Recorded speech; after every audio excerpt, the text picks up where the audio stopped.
Hey guys, welcome back to David's tutorial. Today I'll show you how to edit your profile on the PopMart app and how that can help you earn rewards in 2025. First, open the PopMart app and log into your account. On the bottom right, tap Me to go to your profile page. Next, tap the edit icon or profile settings. Here you can update your profile picture, nickname, birthday, and shipping info. Make sure to save your changes. It only takes a few seconds. Now for the fun part, rewards.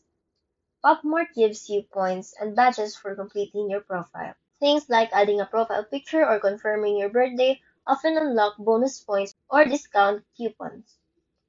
To check your rewards, go back to the Me section and tap Earn Rewards.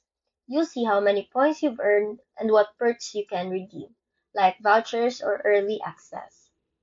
So don't skip it. Completing your profile isn't just about looking good, it also unlocks points and rewards. That's all for now. Thanks for watching David's tutorial.